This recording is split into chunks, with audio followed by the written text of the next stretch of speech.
tadi pagi eh, biasanya saya lebih awal datang dan berada di sebuah tempat biasa ya untuk mempersiapkan segala sesuatu. Jadi dalam perjalanan balik menuju ke gereja ini ada semacam pikiran yang muncul pada waktu saya akan belok di depan Sport Mall. Ya, jadi pada waktu akan belok begitu, ada pertanyaan dalam hati saya. Sebenarnya begini, apa sih yang membuat kita itu begitu penting? Apa sih yang membuat kamu tuh dianggap orang itu penting?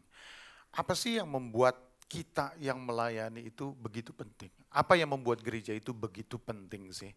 Dan saudara-saudara, pertanyaan itu harus saya jawab di dalam hati saya, dan saya juga bertanya di dalam hati, Tuhan, saya harus yakin betul, saya harus ngerti betul bahwa memang kita ada saudara-saudara untuk menuntun umat Allah.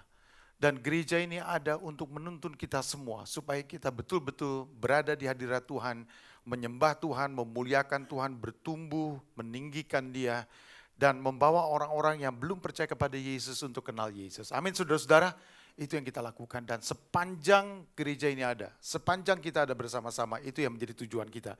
Saudara-saudara, beberapa waktu yang lalu saya akan berangkat ke sebuah tempat ya, saya akan berangkat ke Pineng ya untuk hanya kontrol saja, bukan karena saya sakit tetapi karena kontrol saja.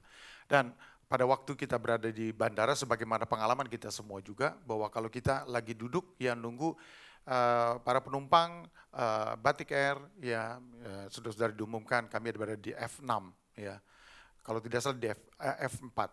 Dan waktu itu saudara-saudara, karena kita bercampur ya, di situ ada penumpang AirAsia juga setahu saya. Lalu saya hanya berpikir saudara-saudara, apa yang membedakan kita atau apa yang membuat kita itu bisa tahu bahwa teman kita ini yang mana saudara-saudara dalam satu pesawat. Dan waktu itu kemudian kita mendengar pengumuman para penumpang Batik Air ID 7170 akan masuk ke pesawat dari F5 dan saudara-saudara. Tiba-tiba saya melihat sejumlah orang termasuk saya sendiri berdiri. Lalu kita merasa satu grup, ngerti ya? Kita merasa satu grup, lalu kita bergerak dari F4 ke F5 sambil berkata kita pindah ya, gini ke sana kan, ke Pineng kan, sama-sama saudara-saudara. Dan entah bagaimana pengumuman itu membuat kita merasa satu senasib. Pengumuman itu membuat kita menjadi satu grup. Pengumuman itu membuat kita teridentifikasi sebagai kelompok yang sama, ya, pergi ke tujuan yang sama. Dan oleh karena kita punya tujuan yang sama, kita mulai berdialog satu dengan yang lainnya. Gimana? Ini saudara-saudara, jadi saudara lihat bahwa sebenarnya ini yang kita sebut sebagai ciri yang sama. Ya. Nah, kita bisa membentuk komunitas tuh. Satu pesawat bisa membentuk jadi satu komunitas. Jadi tujuan yang sama. Ya, tujuan yang sama bisa membuat orang yang tadinya ada kelompok yang lain, saudara-saudara, kita menjadi berkelompok. Berkelompoknya kenapa? Karena kita punya tujuan yang sama. Nah, saudara-saudara, your community, kita ini mau bergerak bersama-sama, tapi kita mesti ngerti, saudara-saudara, kita sebenarnya ada di mana. Nah, saudara dan saya harus menemukan community atau kelompok kita sendiri. Ya. Setiap kita punya kelompok, setiap saudara tanpa sadar saudara punya kelompok. Contohnya, saudara-saudara berangkat ke gereja ini, saudara mungkin berangkat dari daerah yang sama. Ya, ada mereka yang berangkat dari kelompok mungkin di daerah Sunter atau di daerah mana, saudara-saudara. Saudara berangkat dari kelompok yang sama, tapi saudara-saudara, saudara karena tidak satu mobil, saudara tidak merasa satu kelompok. Tapi kalau saudara satu mobil, saudara-saudara, dan saudara kenal orangnya, saudara satu kelompok. Nah, kita harus bisa menemukan kelompok kita sendiri. Nah, dalam kelompok tersebut ada interest yang sama, ada tujuan yang sama. Ya, saya percaya saudara-saudara, ya seperti yang disebutkan di dalam 2 Petrus pasal yang ke-1 ayat 12-13. Mari kita baca sama-sama, 1, 2, 3. Sebab itu saya selalu mengingatkan kalian tentang hal-hal tersebut. Meskipun dan percaya sekali kepada ajaran. Selama saya masih hidup, saya merasa wajib mengingatkan kalian akan hal-hal tersebut. Nah, saya bertanya, ya Tuhan, kenapa sih seorang Kristen itu, kami sebagai orang Kristen mesti diingetin gitu hal yang sederhana. Kamu tidak boleh egois, kamu harus kumpul sama-sama, kamu harus begini, kamu harus begitu. Saudara-saudara, kita merasa bahwa apakah orang Kristen betul-betul memerlukan petunjuk yang begitu banyak, ya. Bahkan saudara-saudara untuk berbuat baik saja mesti diajarkan pakai ayat firman Tuhan, ngerti ya? Jadi kalau menolong orang, kalau kita turun dari sini saudara-saudara jangan rebutan, ya coba persilakan dulu yang lebih tua barangkali, atau yang lebih tua barangkali menunda lebih dulu belakangan ya, oleh karena mungkin pakai lift. Yang muda-muda serubutan ke bawah ya, mungkin serubutan ke bawah dengan tujuan tertentu. Tapi saudara-saudara, sebenarnya waktu kita rebutan turun ke bawah, biasanya kalau kita ngelihat ada orang yang lemah, yang pegang di ini, kita secara sadar kita akan memperlambat dan kita akan mempersilakan, ya Pak, Bu, Om, Tante silakan. Nah, saudara-saudara, yang seperti ini saya temukan di semua agama, saudara-saudara, diajarin pakai ayat suci. Ya, saya sebenarnya lebih ingin membayangkan bahwa orang Kristen untuk hal-hal A, B, C, D seperti begini, tidak perlu saudara ayat firman Tuhan. Kenapa? Karena it's normal dalam hubungan kita antar manusia. Saudara nggak perlu diajarkan ya bahwa kalau kita turun tangga, saudara-saudara persilakan mereka yang mungkin lebih lemah, kita hati-hati ya, itu nggak perlu ayat firman Tuhan bahwa kita harus begini, kita harus begini. Soal ada orang yang kekurangan, ada soal orang yang kita perlu tolong saudara-saudara, saudara harus perasaan kita adalah manusia baru. Dan kalau manusia baru, saudara-saudara, tidak memerlukan ayat untuk ditunjukkan, kamu harus berbuat baik, saudara-saudara. No, ya itu terlalu terlalu basic sekali. Kalau sampai kita harus diajarkan bagaimana berbuat baik, jangan egois, saudara-saudara, betul? Jangan egois satu dengan yang lain ya saudara-saudara. Itu hal-hal yang sangat sederhana. Dan saya bertanya kepada dalam hati saya, kenapa sih orang Kristen kita mesti diajarkan begitu? Nah saudara-saudara, sebenarnya begini. Waktu saya baca ayat tadi, saudara-saudara, ayat itu sebenarnya mengatakan perkataan itu. Ditampilkan lagi bisa. Nah saudara-saudara, sebab itu saya selalu mengingatkan kalian tentang hal-hal tersebut. Nah, lama-lama saya juga merasa begini, Tuhan ampuni saya mungkin yang kurang sabar begitu ya.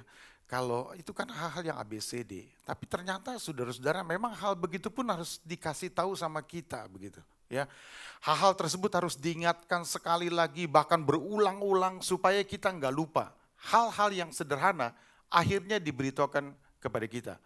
Kita datang ke gereja, saudara-saudara mau pakai pakaian apa, kan nggak perlu diajarkan pakai ayat firman Tuhan, betul nggak?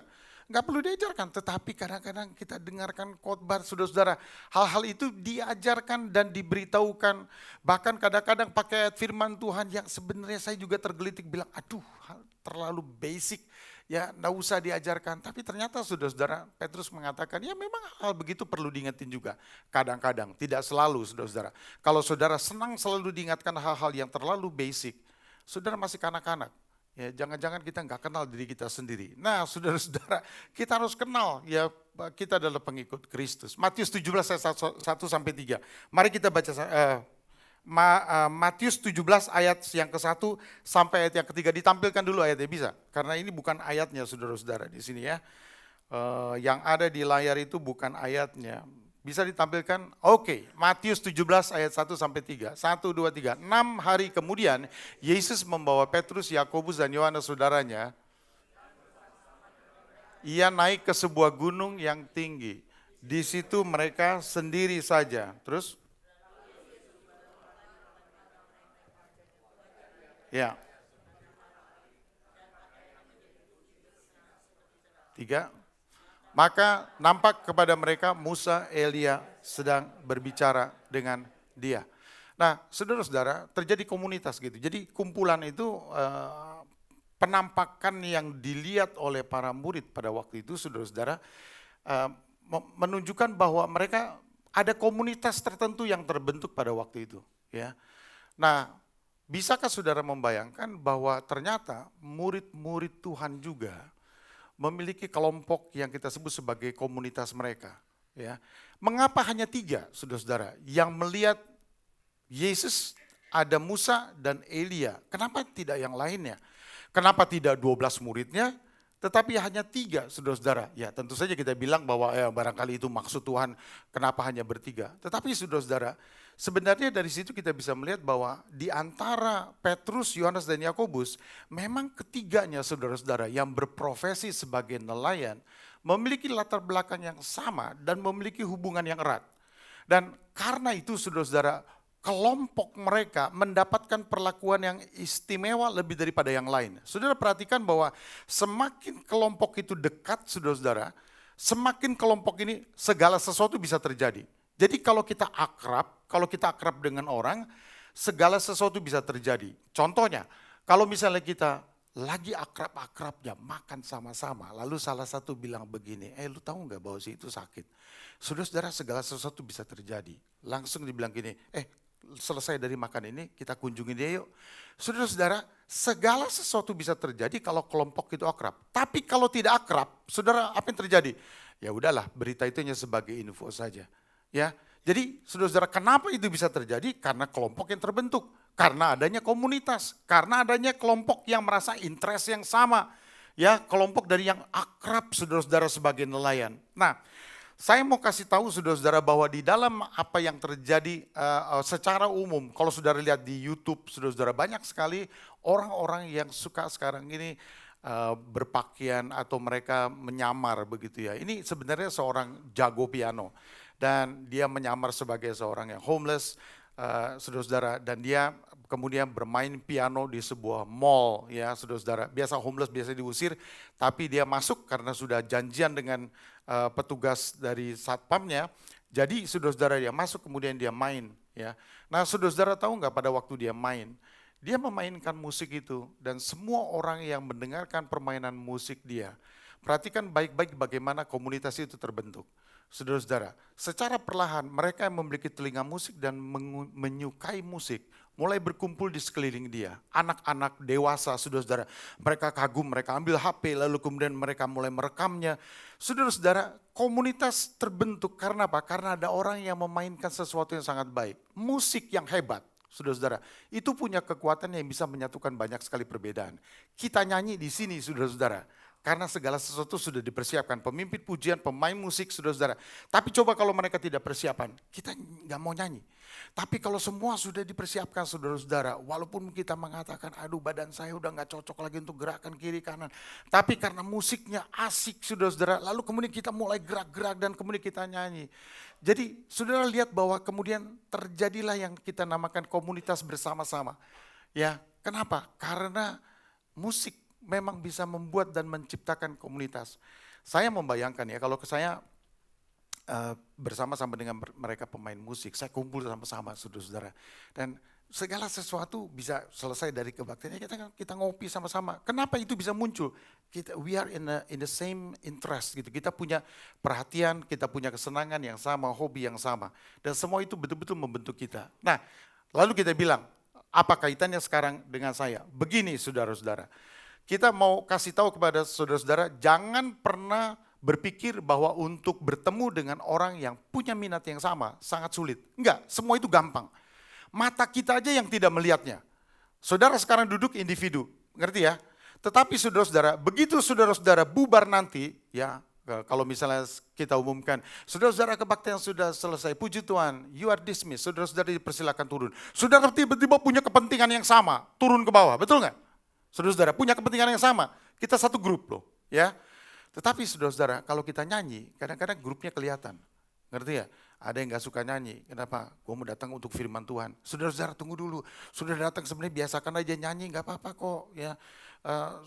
Orang nyanyi kadang-kadang ada yang sangat ekspresif, ada yang kurang ekspresif, oke lah. Tetapi kalau bisa tambahkan sedikit ekspresi akan lebih baik begitu. Ya, kalau saudara-saudara nyanyi, tambahkan sedikit ekspresi aja saudara-saudara. Tidak berbiaya mahal, itu hanya perlu senyuman saja. Ya, saya seorang yang walaupun saya bukan seorang yang terlalu ahli, tetapi kalau musik sudah mulai main, beat sudah mulai jalan, saya memperhatikan siapa yang harusnya disorot oleh kamera, saudara-saudara. Ngerti ya? Saya pengen disorot kameranya, mereka yang paling treat, saudara-saudara. Wah, kenapa? Karena wow, itu akan menjadi, itu electrifying. Ya, jadi itu akan membuat kita ini kena sundut begitu seluruh, kita langsung berdiri, kita pengen rasanya juga menyanyi dengan gerakan yang sama. Nah, kita selalu pingin, karena apa? Karena ada orang-orang yang bisa membangkitkan sesuatu yang tersembunyi di dalam diri kita. Ada bapak-bapak di sini saudara-saudara yang kalau menyanyi, wow, ya saya kagum sekali, kadang-kadang saya rekam begitu. Kenapa? Karena gue gak bisa nyanyi kayak begini, tapi kenapa? Gue pengen juga kayak begitu, tapi malu ya. Kenapa? Karena kita pendeta, kalau pendeta gayanya begini kan bisa gawat saudara-saudara. Ya. Nah, tapi di dalam hati itu ada sesuatu yang sebenarnya kita pengen, ngerti ya? Dan itu mesti dibangkitkan oleh orang-orang yang punya kemampuan seperti itu. Nah saudara-saudara, Allah bekerja dengan cara yang saudara tidak ketahui, tapi dia melakukan banyak sekali di berbagai situasi dengan cara yang macam-macam. Kenapa saudara-saudara? Begini, Yesaya pasal yang ke-43 ayat yang ke-19. Mari kita lihat saudara-saudara ya. Yesaya pasal yang ke-43 ayatnya yang ke-19 bunyinya apa? Mari kita baca 1, 2, 3. Lihat, aku hendak membuat sesuatu yang baru. Yang sekarang sudah tumbuh, belumkah kamu mengetahuinya? Ya, aku hendak membuat jalan di padang gurun dan sungai-sungai di padang belantara. Tuhan membuat sesuatu yang baru yang di luar dugaan kita. Tuhan melakukan sesuatu yang di luar daripada apa yang bisa kita bayangkan. Saudara-saudara, Allah begitu kaya. Amin. Allah kaya dan Allah sangat kreatif. Amin, saudara-saudara. Kadang-kadang kita tidak sadar bahwa Allah sedang melakukan sesuatu yang luar biasa di antara kita, di dalam kita, saudara-saudara. Untuk menemukan karunia yang ada di dalam diri saudara, kita perlu ketemu dan berkumpul sama-sama. Lalu kemudian saya melihat ada para pemimpin yang diberikan kemampuan untuk melihat apa yang ada pada saudara. Ada orang-orang yang diberikan karunia untuk mengetahui apa yang mungkin saudara-saudara, sebagai seorang yang banyak bergaul juga, ya, walaupun saya tidak mengatakan bahwa saya bergaul terlalu banyak, tidak, tetapi seringkali kalau saya ketemu dengan teman-teman, saudara-saudara, lalu kita ngobrol. Dan pada waktu kita ngobrol, saya bisa rasa apa yang Tuhan sebenarnya taruh di dalam dia yang menjadi poin kalau saja itu keluar dan dimunculkan akan sangat bermanfaat. Nah, itu sebabnya kalau saudara dekat-dekat sama saya, pasti saudara akan kena. Ya, kena apa? Kena keterlibatan. Ya, kenapa saudara-saudara? Karena melihat karunia itu amazing. Saya hanya merasa bahwa wah, Tuhan, saya bayangkan setting kalau saudara begini, kalau saudara begitu. Tadi pagi selesai kebaktian, ada seorang anak saudara-saudara, dia datang maksudnya dia pulang ya dari luar negeri. Dan saya ngobrol-ngobrol dengan dia, apa yang terbit dalam hati saya? Yang terbit dalam hati saya adalah, apa yang bisa kamu lakukan kalau kamu punya 1 jam dalam 1 minggu untuk menolong staff saya untuk berbahasa Inggris. Terus mungkin orang berkata gini, bahasa Inggris banyak Pak Guru di sini. Enggak, yang saya cari adalah bahasa Inggris yang dari UK. Kenapa saudara? Kalau dari UK bunyinya lain, ngerti ya? Kalau dari Singapura beda juga saudara-saudara ya. Kalau Singapura kan lah saudara-saudara, ya kan lah saudara-saudara. Tapi saya ingin ya, kalau saja itu bisa begitu ya. Kenapa? Karena karunia, kemampuan itu, kalau itu kemudian jadi berkat bagi orang lain, aduh rasanya, ya, saya sendiri pingin sekali, saya pingin satu kali saya punya mimpi, saudara-saudara. Mimpi saya adalah saya pengen berkhotbah dengan fluent sekali dalam bahasa Inggris. Tapi nanti kapan-kapan, saudara-saudara, ya, kalau persoalan kita kalau ngomong bahasa Inggris, saudara-saudara ya, kalau kita khotbah dalam bahasa Inggris bisa kalau dipaksakan, bisa gitu loh. Pastilah bisa. Hanya masalahnya begini, saudara ngerti bahwa pikiran saya ini sama dengan pikiran saudara. Pertama, kita ini takut salah, betul nggak? Betul ya, kalau ngomong bahasa Inggris kan takut salah. Yang kedua, saudara-saudara, kita itu dikuasai oleh pikiran grammar. Jadi grammar itu masih belum alamiah. Jadi kalau grammar belum alamiah, kita selalu bilang kalau ini strukturnya apa ya. Jadi pikiran kita kacau, saudara-saudara. Lupa dengan isinya, kita struktur bahasa Inggrisnya. Ngerti ya? Jadi saya selalu mengatakan bahwa terjemahkan saya. Kenapa? Kalau saya diterjemahkan, ekspresi saya keluar. Saudara-saudara, pakai bahasa Indonesia, kemudian kita khotbah, diterjemahkan dalam bahasa Inggris. Ih keren loh, saudara-saudara. Saya ditepokin tangan, saudara-saudara. Kenapa? Karena ekspresi keluar. Ya, tapi kan dalam hati saya punya mimpi. Mimpi saya banyak, saudara-saudara. Pingin main saksofon, ya, pingin belajar saksofon, pingin jago masak, ya saudara-saudara. Kenapa? Karena itu ada ilmunya, kungfunya, saudara-saudara. Saudara pikir itu masak itu gampang ya? Enggak, masak itu susah, saudara-saudara. Tapi ya percuma juga saudara nggak ngerti barangkali kalau kita ceritain saudara-saudara. Itu kungfu tinggi saudara-saudara kalau saudara bisa masak. Ya tapi kemampuan untuk buat begini, untuk buat begitu saudara-saudara rasanya pengen gitu. Tapi ya itu ada di dalam hati keinginan. Kalau saya bertemu dengan orang-orang yang punya karunia begitu saudara-saudara, 1 unit langsung, ngerti ya? Ada satu anak muda saudara-saudara, satu kali dia datang ke sebuah daerah, maksud saya datang ke daerah itu dan dia ada di situ. Ya, ini anak perempuan saudara-saudara, jago saksofon. Ya, saya bilang ini harta berharga, ngerti ya? Ketemu dengan dia ini anak pelayan Injil GSJ, kenapa dia nggak muncul di dalam data? Maksudnya orang kok nggak bicara, padahal dia begini. Saya bayangkan saudara-saudara, kalau dia pas lagi acara gimana, itu saya pasang lampu, kemudian dia main sendiri, gelap semuanya, lalu dia main sendiri, saksofon, beautiful ya. Sayangnya nggak banyak orang menyadari begitu saudara-saudara. Tapi di dalam pikiran saya, begitu saya melihat karunia itu, 1 unit, karena apa? Pemusik. Telinga saya telinga pemusik ya. Tapi saya nggak terlalu pintar nyanyi. Bisa nyanyi tapi tidak terlalu pintar ya. Tapi saya kalau bertemu dengan pemusik, saya 1 unit dengan mereka ya. We are all musicians. Kita sebagian besar dari kita singers, ya kita adalah penyanyi begitu, kita senang sekali menyanyi. Dan saudara-saudara gampang sekali untuk menemukan, kenapa? Karena Allah bekerja dengan begitu rupa, begitu banyak. Ya, hari ini juga saudara-saudara begitu kita selesai kebaktian, diumumkan kita turun ke bawah dan seterusnya, lihatlah bagaimana kita di bawah. Kita akan bertemu dengan orang-orang yang satu minat dengan kita, dan kita kumpul dengan mereka. Saudara-saudara Allah bekerja, ya Allah mempertemukan kita dengan orang-orang. Kita berada di luar saudara-saudara, kita harus bisa lihat Yesus di dalam banyak tempat. Ya, kita harus bisa melihat Yesus yang sedang bekerja di segala tempat. Jika tidak, kamu akan kesepian. Kenapa saya bisa optimis saudara-saudara di dalam mana saja kita kumpul? Karena saya bisa lihat Yesus yang sedang bekerja. Saya melihat Yesus yang sedang bekerja di dalam diri orang saudara-saudara dengan cara yang ajaib. Kenapa? Saudara ingat gak di dalam Yakobus 1 ayat 17? Ayat ini ayat yang sering atau belakangan ini saya pakai. Yakobus pasal yang ke-1, ayat yang ke-17 bunyinya begini. 1, 2, 3. Setiap pemberian yang baik dan setiap anugerah yang sempurna datangnya dari atas. Sampai di sini dulu. Saudara-saudara, saudara tahu musik yang terbaik, klasik yang terbaik, datangnya dari siapa? Dari atas. Hasil arsitektur manusia yang tertinggi datangnya dari mana? Dari atas. Ilmu pengetahuan kedokteran yang paling tinggi, yang paling hebat yang bisa menolong manusia datangnya dari mana? Dari atas. Sebenarnya saudara-saudara, kalau kita menemukan nuklir, ya kekuatan nuklir yang begitu dahsyat, kalau digunakan untuk membuat kita bisa menghasilkan tenaga dari atau listrik dengan harga yang murah. Kalau digunakan untuk itu, saudara-saudara, datangnya dari mana? Dari atas. Semua hal yang baik, semua yang terhebat dalam diri saudara, datangnya dari mana? Dari atas.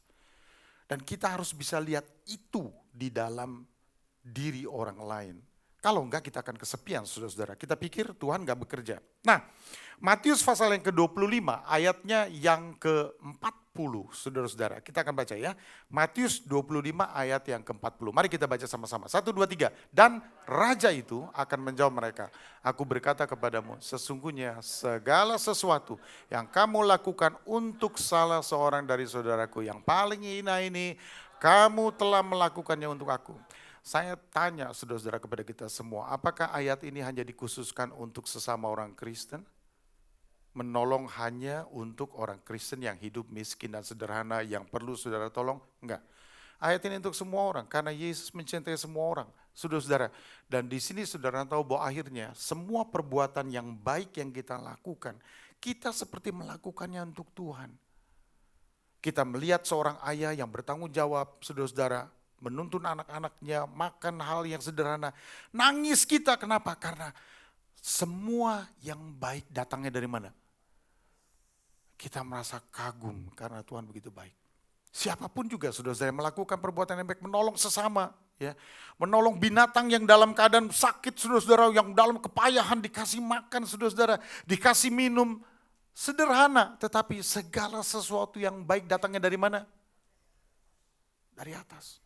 Itu yang menjadi keyakinan kita yang membuat kita merasa Tuhan engkau begitu kaya. Saya memuji Tuhan karena kita bisa melihat Yesus di mana tempat. Yang kedua saudara-saudara begini, bukalah mata kita ya dan lihatlah mereka yang telah memulai banyak hal. Ya, kita harus buka mata kita dan melihat mereka yang telah memulai banyak hal. Yohanes 4 ayat yang ke-35. Mari kita baca sama-sama. 1, 2, 3. Bukankah kamu mengatakan 4 bulan lagi tibalah musim menuai? Tetapi aku berkata kepadamu, lihatlah sekelilingmu dan pandanglah ladang-ladang yang sudah menguning dan matang untuk dituai. Saudara-saudara, Yesus mengatakan kepada kita nggak bisa dalam hidup itu hanya mengarahkan pikiran kita dan mata kita hanya satu saja. Kita bukan, lihat sekeliling kita, sadar, eling, saudara-saudara. Karena kalau kita tidak sadar sebagai orang Kristen, saudara-saudara, akhirnya kita seperti orang dengan kacamata kuda, ngerti ya? Saudara-saudara, kalau kita nggak waspada, saudara-saudara, semua di dunia ini melakukan perbuatan yang baik. Kalau kita masih berjuang untuk diajarkan supaya nggak egois dan seterusnya, saudara-saudara, kita kalah dengan dunia di luar. Saudara tahu, dunia di luar lebih percaya dan dapat dipercaya. Cerita itu ada di dalam Alkitab. Contohnya, ketika itu seorang raja Yoas, kalau tidak salah, saudara-saudara, bilang, ya, suruh itu para imam ya untuk ngumpulin uang, saudara-saudara. Catat semuanya. Itu kalimat-kalimatnya begitu keras. Kenapa? Karena sudah disuruh berkali-kali nggak dijalankan. Akhirnya dipakai perintah yang tegas, catat. Dan saudara-saudara, semua keuangan itu dicatat. Tetapi di pasal yang sama, kemudian raja itu bilang begini, suruh para pegawai untuk bekerja, berikan uang kepada mereka dan suruh mereka buat perhitungan sendiri. Lalu terus dikerjakanlah dan kemudian dilaporkan balik. Tuan, haruskah orang-orang ini memberikan laporan? Seperti para imam itu, gak usah, kata raja. Mereka bisa dipercaya. Nah pertanyaannya, mereka bisa dipercaya, imam gak bisa dipercaya. Ngerti ya? Saudara, waktu kita baca begitu, hati kita terpukul dan kita bilang, Tuhan tolong kita sebagai anak-anak Tuhan. Jangan sampai kita yang di dalam ini bergumul ABCD, di luar sudah jalan jauh. Di luar sudah hebat. Untuk hidup jujur, saudara-saudara, di luar bisa lebih hebat. Ayo, benar gak? Untuk rajin, di luar bisa lebih hebat loh. Kalau kita nggak waspada. Semoga saudara-saudara kita tidak lagi membutuhkan firman Tuhan untuk mengajar kita A, B, C, D. Karena apa? Itu harusnya udah lewat. Kalau sampai saudara mesti diajarkan, mesti diyakinkan. Nah firman Allah mengatakan begini ya, jujur ya. Saudara-saudara, ya ampun. Bagaimana saudara bisa kerja kalau saudara nggak jujur? Nggak usah pakai firman Tuhan lah. Saudara bisa kerja nggak kalau saudara nggak jujur? Kan nggak bisa. Jangan kita disuplai terus dengan hal-hal yang terlalu basic. Karena kalau terlalu basic, saudara-saudara, itu menandakan bahwa kita sudah jauh. Di luar dunia sana, saudara-saudara, begitu hebat. Mereka sudah berkembang luar biasa. Ada orang-orang dari berbagai agama, saudara-saudara. Hidupnya sangat tidak egois. Dan saya berkata dalam hati Tuhan, mereka begitu maju. Kalau saja kita semua anak-anak Tuhan bisa hidup dengan cara itu, saudara-saudara, luar biasa. Nah, satu kali saudara-saudara, saudara ingat gak bahwa Yesus itu punya kelompok? Yesus punya komunitas. Komunitas ini saudara-saudara sangat unik. Karena apa? Lukas 8, kita buka nih, Lukas 8 ayat 1 sampai 3. Ya, mari kita baca. 1, 2, 3. Tidak lama sesudah itu, Yesus berjalan berkeliling dari kota ke kota dan dari desa ke desa memberitakan Injil Kerajaan Allah. Ke-12 muridnya bersama-sama dengan dia. Itu kelompok yang pertama ya. Terus. Dan juga beberapa orang perempuan yang telah disembuhkan dari roh-roh jahat atau berbagai penyakit, yaitu Maria yang disebut Magdalena yang telah dibebaskan dari 7 roh jahat. Yohana istri Kusa bendahara Herodes, Susana dan banyak perempuan lain. Perempuan-perempuan ini melayani rombongan itu dengan, ini komunitas yang lain. Komunitas kedua yang ada pada Yesus yaitu ini emak-emak. Nah saudara-saudara, sebagaimana saudara sering kali dengar saya pakai ilustrasi ini, jangan tersinggung ya. Tetapi saudara-saudara memang ini unik nih, ini emak-emak nih. Kalau kita saudara-saudara para pria ini, kalau kita makan kan, kalau pria itu makan ya saudara-saudara, kan langsung bilang begini, kita 4 orang pria makan, Bill di mana Bill? Ya saudara-saudara, lalu terus satu pria mengeluarkan dompetnya dan lain-lain, kartu di badan. Nah, itu kalau pria. Kalau wanita kan lain. Kalau wanita saudara-saudara, mana Billnya? Lalu setelah itu lu gocap, saudara-saudara. Begitu, itu wanita ya. Jangan tersinggung saudara-saudara, jangan tersinggung. Yang di rumah jangan tersinggung. Kenyataannya memang begitu ya, ibu-ibu nih. Nih emak-emak ini saudara-saudara adalah pendukung pelayanan Yesus loh. pendukung pelayanan Yesus, keluar dari uang mereka. Mungkin juga suaminya tidak tahu bahwa mereka ini secara ini support dengan pelayanan Yesus luar biasa. Mungkin saja saudara-saudara mereka juga ada perhitungan-perhitungan tertentu juga yang begitu ya. Ini Yesus perlu nih 2 juta nih, lu gopek, saudara-saudara. Jadi bisa aja begitu, kita nggak tahu. Tapi mereka adalah pendukung, supporternya Yesus. Ada kelompok lain. Ya, ada orang yang ditetapkan untuk melakukan sesuatu, ada orang yang sifatnya support gitu. Senangnya support. Nah, yang support saudara-saudara barangkali tidak bisa diharapkan untuk menjadi pelakunya. Ya, kalau pelaku dalam pengertian bahwa dia yang kerja, yang ini, wah saudara-saudara, kadang-kadang hanya support saja. Yang penting saudara-saudara, kalau kita ngelihat orang itu, ingat saudara-saudara, yang saudara dengar, yang saudara lihat, barangkali akan menjadi orang-orang yang berada dalam komunitas saudara. Allah menyediakan komunitas sebegitu banyak bagi kita. Hanya cukup buka mata. Kelompok guru sekolah minggu, kelompok anak-anak muda, kelompok komsel sudah terbentuk saudara-saudara. Tapi komsel saja kadang-kadang kita tahu bahwa kita senang di grup ini, belum tentu senang di grup lain. Ngerti ya? Lalu ke waktu kita dibilang pecah ya grupnya, belum tentu kita merasa perlu pecah. Kenapa? Gue udah merasa satu hati. Ya, kalau udah 15 orang, gue merasa udah satu hati, saudara-saudara. Dan kalau sudah makin kental ya makin susah. Makin susah. Dan sebelum kentalnya terlalu susah, cepat-cepat untuk dipecah. Karena kalau tidak saudara-saudara, saudara jadi klub. Ngerti ya? Dan kalau sudah klub saudara-saudara, susah sekali untuk dipecah. Karena merasa apa? We are in the same family, saudara-saudara. Enggak. Yesus punya kelompok, Yesus punya grup lain, saudara-saudara. Nah sekarang saudara perhatikan ada seorang yang bernama Malala Yousafzai. Nah saudara-saudara, anak ini ya lahir, dia sebenarnya pada waktu dia terkenal sekali umur 12 tahun dia bicara di PBB. Nah saudara tahu bahwa Malala Yousafzai, saudara-saudara, lahir tahun 1997. Ya, dia memiliki sebuah ungkapan yang sangat terkenal. The Taliban tried me to silence me. Taliban berusaha untuk membuat saya diam, katanya. But instead the world listened.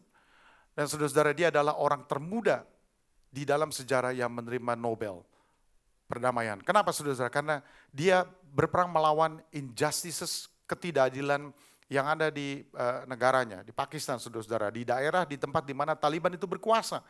Saudara-saudara, Malala mulai aktivismenya pada usia yang sangat muda. Ia menulis blog untuk BBC dengan nama samaran Gul Makai tentang kehidupannya di bawah pemerintahan Taliban dan ingin mendapatkan pendidikan. Saudara-saudara, mereka yang berada di dalam dunia seperti ini tahu bahwa anak perempuan belum tentu punya hak pendidikan, enggak, ya, enggak punya saudara-saudara. Begitu Amerika berangkat dari Afghanistan, saudara tahu apa yang terjadi? Sekolah untuk wanita ditutup, ngerti ya? Walaupun Menteri Luar Negeri kita datang meminta agar wanita, perempuan itu diberikan haknya, sekolah ditutup sampai hari ini. Wanita enggak usah sekolah, apa urusannya rumah tangga nanti. Amin. Enggak ya, saudara. Nah, sampai dia kemudian saudara-saudara, dia ditembak ya di kepala saat pulang dari sekolah, tapi dia ajaibnya adalah dia selamat dan melanjutkan advokasi di panggung global. Dan dia kemudian diundang di PBB untuk berbicara di PBB, usia 12 tahun. Saudara-saudara, artinya apa? Dan apa yang dilakukan oleh Malala ini menginspirasi ribuan wanita lainnya untuk berdiri melawan penindasan. Dia adalah anak dari orang yang mungkin saudara tidak pernah terbayangkan. Tetapi siapa yang menerbitkan itu di dalam pikiran dan hatinya untuk berdiri melawan injustice, melawan ketidakadilan. Dan rela walaupun dia ditembak saudara-saudara, tapi dia berpihak kepada apa yang seharusnya, yaitu harkat wanita. Siapa yang memberikan ide itu? Saya mau tanya saudara-saudara, bisakah kita menerapkan Yakobus 1 ayat 17 tadi yang berkata bahwa semua pemberian yang baik datangnya dari atas. Diakui oleh dunia. Taliban berusaha membuat dia diam, tapi dia bilang the world listen. Ya, ternyata dunia mendengarkan apa yang disampaikannya. Dan saudara-saudara, yang terakhir yang saya mau sampaikan begini. Nah, kita harus kenal tentang diri kita sendiri. Ya, we have to know. Ya, saudara-saudara. Kita ini, they are now within your reach. Sebenarnya dia dekat dengan kita. Dekat dengan kita. Saudara-saudara, kenali diri kita sendiri. Ya, kenali diri kita sendiri. Kamu harus kenali dirimu sendiri, maka kamu akan lebih menemukan komunitasmu. Kenal siapa diri saudara, kemampuan saudara. Dan saya mau saudara-saudara perhatikan gambar begini ya. Nah, perhatikan gambar gini. Nah, ini tahun 1978, saudara-saudara. Seorang ahli komunikasi namanya Susan Dillinger. Ya, Susan Dillinger tahun 1978 dia merumuskan bagaimana respon kita terhadap insting kita begitu ya. Saudara, nomor 1, 2, 3, 4, 5, yang pertama segitiga, yang kedua adalah kubus, yang ketiga lingkaran, lalu kemudian persegi, dan yang kelima adalah coretan. Nah, saudara lihat lalu tutup mata. Coba lihat dulu sebentar lalu tutup mata. Lalu saudara buka lagi, langsung saudara pilih. Jangan direnungkan gitu saudara. Langsung dipilih. Saudara pilih yang mana? Oke ya. Sudah lihat, tutup, buka, lalu terus langsung pilih. Naluri saudara. Udah ya? Udah ingat ya? Yang pilih 1, angkat tangan. Yang pilih 1. Oke. Ada? Pilih 2. 2. 3. 3. Oke. 4. 4. 4 ada, 5. Oke, 5 ya. Nah, saudara-saudara, ini ada sebagian yang tidak milih. Kenapa? Nggak bisa lihat. Nggak lihat, Pak. Yang benar. Pokoknya gini aja. Prinsipnya adalah secara naluri saudara pilih yang mana. Udah ya? Nah, gini saudara-saudara. Pada dasarnya itu bentuk yang kamu sukai secara instingtif gitu ya, yang kamu lihat pertama kali waktu kamu pilih, itu ternyata menggambarkan siapa kamu. Nah, nggak ada yang salah, karena ini hanya model kita saja, saudara-saudara. Saya juga punya di sini, saudara-saudara. Yang apa? Ntar saya kasih tahu kepada kita semua, yang mana sebenarnya menjadi pilihan dari saya. Tapi saudara-saudara begini, kalau untuk yang segitiga, mereka yang segitiga, suka segitiga, ya ada di antara saudara segitiga tapi tidak mengaku, ya. Ya saudara-saudara, sebenarnya nggak apa-apa karena tiap-tiap ini kan ini. Nah, yang segitiga itu terutama saudara-saudara itu adalah para pemimpin. Ya, leaders itu segitiga. Nah, makanya sudutnya tajam. Ngerti ya? Karena dia lebih membela misalnya kalau untuk menjalankan sebuah visi, kalau itu menyinggung perasaan orang, mohon maaf, tapi as a leader sebagai seorang pemimpin, dia punya begitu tuh, decisive, saudara-saudara, ya, dan dia adalah decision makers, ya, seorang pemimpin yang mengambil keputusan, seorang yang sangat sedikit agresif mendekat, mendorong orang, ya, dan tujuan itu menjadi dia punya sasaran tuh, goal oriented. Kalaupun itu menyinggung perasaan orang, saudara-saudara, tapi karena segitiga, jadi kalau nabrak nusuk gitu, saudara-saudara. Tapi itu pemimpin. Nah, saudara bilang gini, aduh celaka, gue udah ngaku 3. Saudara nggak apa-apa. Saudara adalah para pemimpin. Ya, nah bagaimana dengan sebelahnya? Ya, kalau kita sudah perhatikan yang square, ya mereka yang kubus seperti begini. Nah, saudara-saudara ini mewakili dari mereka yang biasa berpikir organized. Ya, kenapa saudara? Saudara nggak suka yang neko-neko macam-macam, kelihatan begitu itu. Aku sukanya yang apa namanya, kalau bangunan itu bangunan yang apa sebutnya itu yang simple, ya, yang simple semua kelihatan begini, saudara-saudara, langsung bentuknya, nggak rumit-rumit gitu ya. Nah, saudara-saudara ini adalah orang yang planners, mereka yang suka merancang, mereka yang suka apa namanya berpikir organize, sangat memperhatikan sistematika, ya. Dan orang yang juga detail begitu loh. Kalau melakukan sesuatu itu detail. Itu saudara-saudara, kalau nggak salah agak banyak ini yang pilih ini nih. Ya saudara-saudara. Ini saudara-saudara ya, kalau ketemu sama yang kiri, tadi yang segitiga bagus saudara-saudara. Kenapa? Karena ya memang perlu pemimpin dan perlu orang yang berpikir detail. Ya, ada nih saudara-saudara yang memilih segi 4, saudara sebenarnya adalah seorang planner, seorang perencana, bekerja secara metode, ya. Mungkin saudara bilang begini, Pak, tapi saya nggak gitu loh Pak. Ya nggak tahu, saudara pilihan saudara sudah salah lihat apa enggak. Tapi saudara kira-kira waktu saudara langsung ini ya segi 4 ini kubus ini saudara-saudara, ya itulah saudara. Nah sekarang kita lihat mengenai yang lingkaran. Nah yang lingkaran ini saudara-saudara, ini adalah manusia sosial. Ya, manusia sosial itu, makan yuk. Kumpulnya, ya makan, saudara-saudara. Pokoknya kalau udah makan-makan, dia orang bundar. Ngerti ya? Pokoknya kalau ujungnya makan-makan itu orang bundar. Nggak apa-apa saudara-saudara. Saudara deket-deket sama dia karena makan terus saudara-saudara. Bundar. Ngerti ya? Kenapa? Ini empatik. Ya, jadi kalau ada sesuatu tuh jangan nanti dia tersinggung perasaannya. Kenapa? Ya kalau sensitif ya saudara bundar. Ini orang-orang yang memang sangat memperhatikan fokusnya kepada hubungan, harmoni begitu ya. Saudara-saudara tadi kalau nggak salah cukup banyak yang bundar ini. Betul ya? Saudara-saudara. Eh, tapi kalau saya lihat mungkin karena saudara suka makan, saudara ya udah bundar. Nah, yang segi empat biasa, rectangle ini saudara-saudara, biasanya adalah orang-orang yang apa namanya berada di dalam posisi transisi, apa namanya, kita ada perubahan-perubahan gini nih, dia bisa menyesuaikan diri, ngerti ya? Ini orang-orang yang di dalam transisi, orang-orang yang suka dengan perubahan, suka menyesuaikan diri, ya terbuka terhadap pengalaman yang baru. Orang mengatakan begitu, saya nggak suka dengan dia tuh, dia orangnya begini. Tunggu dulu, belum tentu pikirannya begitu. Ini orang begini. Ngerti ya? Orang yang paling kiri, triangle itu, saudara-saudara dia langsung bilang, lu gak cocok di sini, pindah lu ke sana. Yang itu, tunggu dulu, jangan begitu. Belum tentu maksudnya begitu. Saudara, itu orang yang segi empat.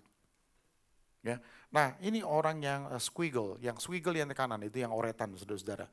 Itu adalah orang yang kreatif, orang yang fleksibel, dan suka dengan spontanitas. Ini kalau pendeta yang kayak begini, saudara-saudara ya, dia suka nunjuk orang, ibu itu kebaktian mau mulai, ibu itu doa ya. Spontanitas saudara-saudara, ngerti ya? Bahkan kalau dapat khotbah ya saudara-saudara. Spontan. Kita suka yang spontanitas, orang yang suka seni, kreatif, saudara-saudara ya. Pokoknya ini orangnya tidak konvensional. Dia bisa ngikutin arus, bisa berubah sana, model baru bisa dinikmati, gini bisa, gitu bisa, saudara-saudara. Makanya bentuknya itu oretan. Nah, saudara-saudara sekarang perhatikan bahwa kalau misalnya saudara-saudara adalah orang itu, saudara bekerja dengan orang yang mana? Perhatikan begini, kebanyakan kita saudara-saudara, beberapa halnya itu bisa kumpul sama-sama. Tetapi banyak di antara kita yang kalau ketemu yang dengan nomor satu, kita nggak akan tahan. Terutama yang bundar.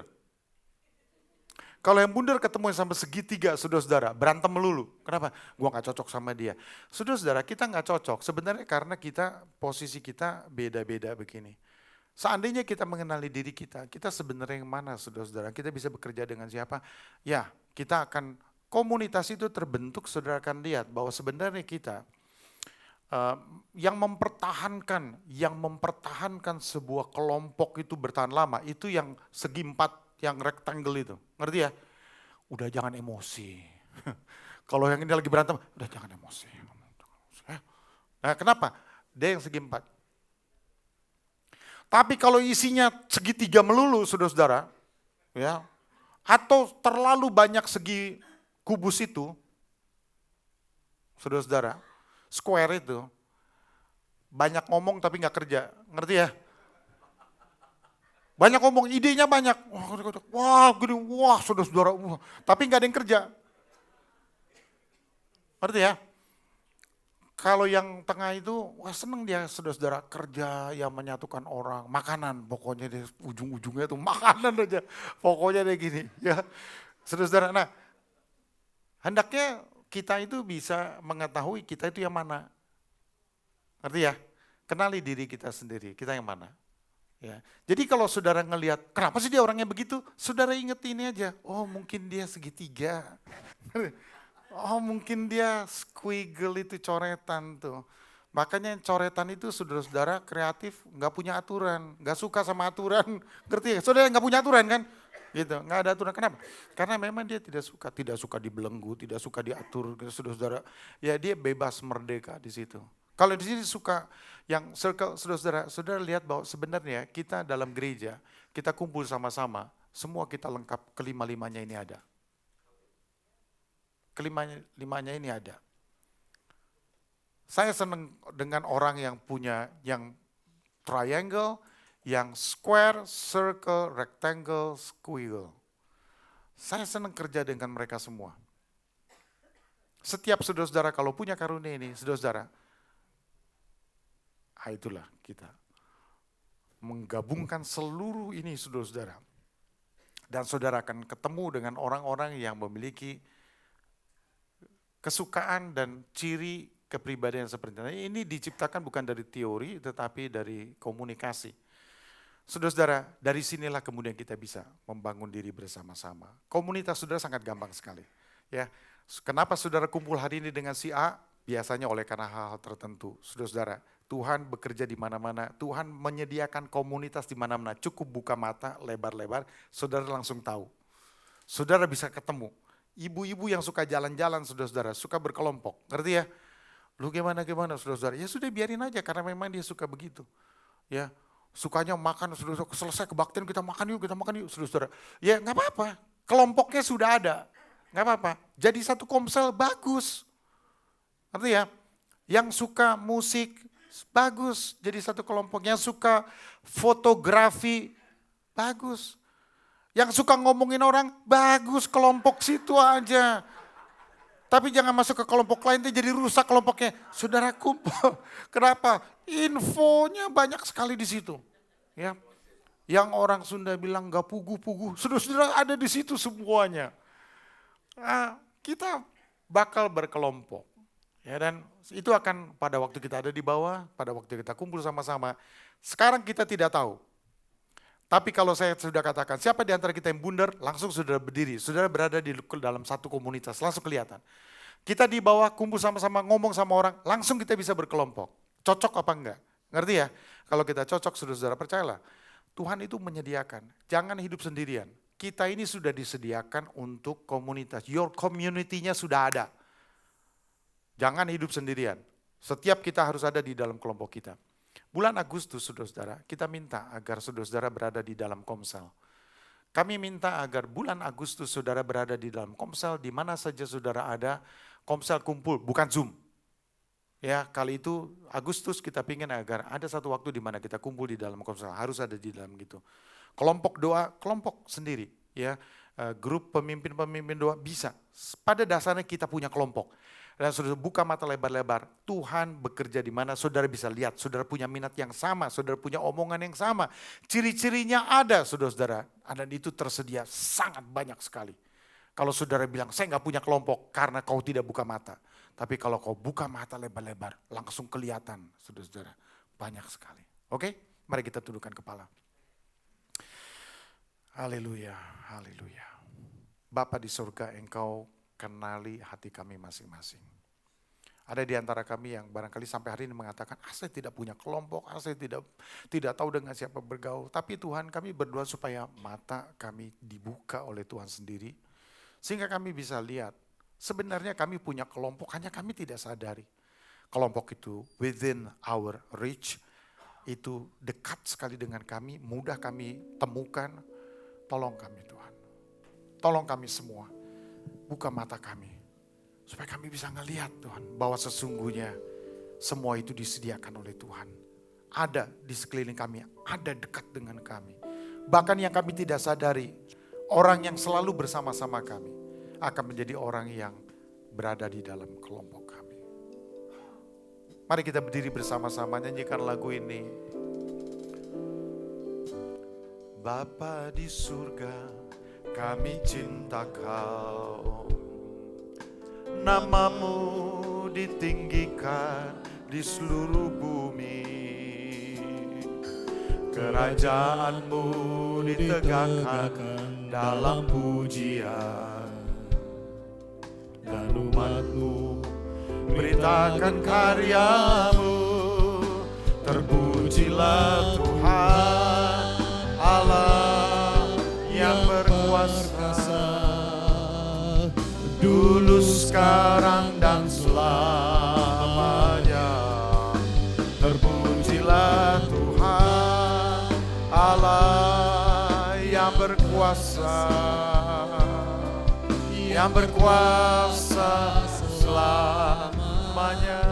Saudara-saudara, sementara kita tundukkan kepala, kita lihat di dalam diri kita sendiri. Apakah kita sudah berada atau memiliki sebuah keluarga yang kita bilang our community, my community, komunitas kita.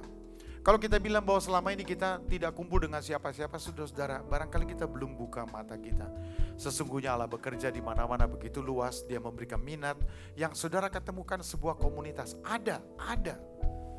Hanya saudara tidak menyadarinya. Minta kepada Tuhan agar Tuhan buka mata rohani kita temukan komunitas kita. Ada. Tuhan tidak mungkin tidak menyediakan satu keluarga rohani bagi kita. Dan saya berdoa agar kita semua bisa menemukan, setiap kita, nggak ada yang menjadi orang yang sendirian, lone wolf, nggak ada. Mereka yang menjadi orang yang menyendiri, seolah-olah tidak ada orang yang peduli. Enggak, ada orang, ada. Hanya buka mata saudara. Tuhan singkapkan mata rohani kami sehingga kami bisa melihat bahwa ada orang-orang yang disediakan oleh Tuhan yang sebenarnya kami cocok dan kami bisa kumpul sama-sama. Barangkali mungkin orang itu berada di daerah yang sama, tapi barangkali juga dari minat yang sama, barangkali dari pekerjaan yang sama, dari cara omongan yang sama, dari pikiran yang sama, dari interest yang sama. Kami berdoa Tuhan Yesus supaya kami bisa jumpa. Dan di situ kemudian kami bisa rasakan kami bagian dari sebuah keluarga. Tuhan menciptakan begitu banyak keluarga. Tuhan menciptakan begitu banyak karunia. Tuhan menciptakan begitu banyak talenta. Tuhan begitu kaya. Tuhan begitu kaya. Haleluya. Mari kita mengangkat tangan kita sambil nyanyikan lagu ini. Bapa di surga, Bapa di surga, kami cinta Kau. Namamu ditinggikan di seluruh bumi. Kerajaanmu ditegakkan dalam pujian. Dan umatmu beritakan karyamu. Terpujilah Tuhan Allah yang perkasa, dulu, sekarang, dan selamanya. Terpujilah Tuhan Allah yang perkasa, yang berkuasa. Terpujilah Tuhan, terpujilah Tuhan Allah yang perkasa, dulu, sekarang, dan selamanya. Terpujilah Tuhan Allah yang perkasa, yang berkuasa. Terpujilah Tuhan, haleluya. Terpujilah Tuhan Allah yang perkasa, dulu, sekarang, dan selamanya. Terpujilah Tuhan Allah yang perkasa, yang berkuasa, yang berkuasa selamanya. Haleluya. Dia berkuasa selamanya, yang berkuasa selamanya, yang berkuasa selamanya.